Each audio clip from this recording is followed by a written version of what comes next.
ഹോളിവുഡിലെ എൻ്റെ ഏറ്റവും ഇഷ്ടപ്പെട്ട ഡയറക്ടർ ഡെനീസ് വില്ലിന്യൂവിൻ്റെ ഡ്യൂൺ പാർട്ട് 2. അപ്പോൾ അറിയാലോ, പാർട്ട് 1 കമ്പയർ ചെയ്യുന്ന സമയത്ത് പാർട്ട് 2 ഏറ്റവും കൂടുതലും ആക്ഷനും അതുപോലെ തന്നെ റിവെഞ്ചിനൊക്കെയാണ് ഇമ്പോർട്ടൻസ് കൊടുത്തിട്ടുള്ളത്. ബേസിക്കലി ഇതൊരു സൈഫൈ മൂവിയാണ്. ഈ സിനിമ സെറ്റ് ചെയ്ത് വെച്ചിട്ടുള്ളത് 10,190കളിലാണ്. എന്ന് വെച്ചാൽ ഇപ്പോൾ 2024 ഇനി ഒരു 8000 വർഷം കഴിഞ്ഞിട്ടാണ് ഈ സിനിമ നടക്കാൻ വേണ്ടി പോകുന്നത്. അങ്ങനെയാണ് ഇതിൻ്റെ നോവൽ എഴുതി വെച്ചിട്ടുള്ളത്. ഫ്രാങ്ക് ഹെർബർട്ടിൻ്റെ ഒരു നോവലാണ് ഡ്യൂൺ എന്ന് പറയുന്നത്. അതിന് 2 പാർട്ടായിട്ടാണ് നമ്മുടെ ഡെനീസ് വില്ലിന്യൂവ് ചെയ്തു വെച്ചിട്ടുള്ളത്. 2021 പാർട്ട് 1 റിലീസായത്. ഇപ്പോൾ 2023 പാർട്ട് 2 റിലീസായിട്ടുണ്ട്. അപ്പോൾ പാർട്ട് 1 കണ്ടു കഴിഞ്ഞാൽ നമുക്കിത് മനസ്സിലാവും. അല്ലെങ്കിൽ ചില കഥാപാത്രങ്ങളൊക്കെ വരുന്ന സമയത്ത് ഇവനെല്ലാം എവിടുന്ന് വന്നു, എന്താണ് ഇയാൾക്ക് ഇയാളുമായിട്ടുള്ള എന്താണ് വിരോധം എന്നൊക്കെ നമുക്ക് തോന്നിപ്പോകും. പാർട്ട് 1 കണ്ടതിന് ശേഷം പാർട്ട് 2 കാണാൻ വേണ്ടി നിൽക്കുക. ഒരു കിടിലമായിട്ടുള്ള ഒരു സൈഫൈ ആക്ഷൻ മൂവിയാണ് കേട്ടോ ഡ്യൂൺ പാർട്ട് 2. ഞാൻ പറഞ്ഞല്ലോ, ആക്ഷനാണ് കൂടുതൽ ഇമ്പോർട്ടൻസ് കൊടുത്തിട്ടുള്ളത്.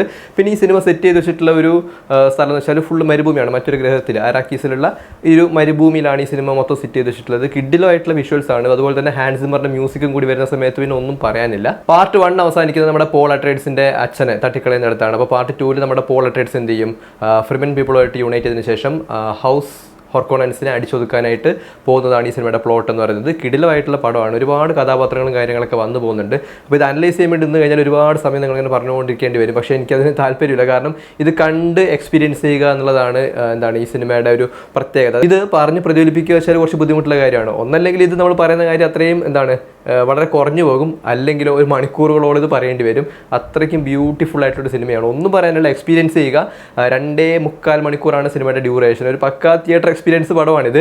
അപ്പോൾ നിങ്ങൾ OTT-യിലോ അല്ലെങ്കിൽ ഫോണിലൊക്കെ കാണുന്ന സമയത്ത് ചിലപ്പോൾ കുറച്ച് ബോറിംഗ് ആയിട്ടൊക്കെ തോന്നും. പിന്നെ ബേസിക്കലി സൈഫൈ ഒക്കെ ഇഷ്ടപ്പെടുന്ന ആൾക്കാരാണെങ്കിൽ കണ്ടിരിക്കാൻ വേണ്ടി പറ്റും. അതായത് ഒരു ഫാൻറ്റസി ടൈപ്പ് പടമാണ്. നമ്മുടെ പോൾ അട്രൈഡ്സ് ഈ ഫ്രമിൻ പീപ്പിളിൻ്റെ കൂടെ ചേരാനായിട്ട് ഈ ഡെസേർട്ട് വേമിനൊക്കെ പിടിക്കാൻ പോകുന്ന സീനൊക്കെ എൻ്റെ കിടിലമായിട്ടാണ് ചെയ്തു വെച്ചിട്ടുള്ളത്. പിന്നെ ആർട്ടിസ്റ്റുകളിലേക്ക് വന്നു കഴിഞ്ഞാൽ തിമോത്തി ഷാലറ്റ്, സിന്ധ്യ, പിന്നെ നമ്മുടെ ജാവിയർ ബാഡം, ഫ്ലോറൻസ് പഗ്, അങ്ങനെ ഒരുപാട് താരങ്ങൾ ഈ സിനിമയിൽ അഭിനയിച്ചിട്ടുണ്ട്. ഹെവി ആയിട്ടൊരു എക്സ്പീരിയൻസ് ആണ്. പിന്നെ അറിയാലോ, ഡെനീസ് വില്ലിന്യൂവിൻ്റെ ഒരു സിനിമ എടുത്തു കഴിഞ്ഞാൽ, അല്ലെങ്കിൽ അദ്ദേഹം ചെയ്ത് വെച്ചിട്ടുള്ള സിനിമകൾ എടുത്തു കഴിഞ്ഞാൽ പല ടൈപ്പ് പടങ്ങൾ അദ്ദേഹത്തിൻ്റെ കയ്യിലുണ്ട്. അതായത് ഇപ്പോൾ നമ്മുടെ പ്രിസണേഴ്സ് ആയി കഴിഞ്ഞാലും, പ്രിസണേഴ്സ് പോലെ ആയിരിക്കില്ല ഇപ്പോൾ ഇൻസെൻഡീസ് എന്ന് പറയുന്ന പടം, അതുപോലെ ആയിരിക്കില്ല അറൈവൽ പോലെയല്ല ബ്ലേഡ് റണ്ണർ പോലെ ആയിരിക്കില്ല Dune part 1. Dune part 1 part 2 പിന്നെ പറയണ്ടല്ലോ, അത് ഏകദേശം സീക്വൽസ് ആണ്. പക്ഷേ അദ്ദേഹം മുമ്പ് ചെയ്തിട്ടുള്ള സിനിമകളിലൊക്കെ ഡിഫറൻ്റ് ആയിട്ടുള്ള പടമാണ്. എനിക്ക് തോന്നുന്നു അറൈവലിന് ശേഷമാണ് അദ്ദേഹം ഈ സൈഫൈ ഒക്കെ ട്രൈ ചെയ്ത് തുടങ്ങിയത്. ഈ അറൈവലിനെ കുറിച്ച് പറയുകയാണെങ്കിൽ അറിയാലോ, ഇൻറ്റർസ്റ്റെല്ലർ ആണ് ഞാൻ ഇതുവരെ കണ്ടിട്ടുള്ള സിനിമകളിൽ ഏറ്റവും മികച്ച സിനിമയെന്ന് ചോദിച്ചാൽ അത് ഇൻറ്റർസ്റ്റെല്ലർ ആയിരിക്കും. അതിനുശേഷം നമുക്ക് പറയാൻ വേണ്ടി പറ്റിയൊരു സിനിമയാണ് അറൈവൽ. പിന്നെ ബ്ലേഡ് റണ്ണറും അത്യാവശ്യം നല്ല പടം തന്നെയാണ്, പക്ഷേ വേറൊരു മൂഡിലുള്ളൊരു പടമാണ്.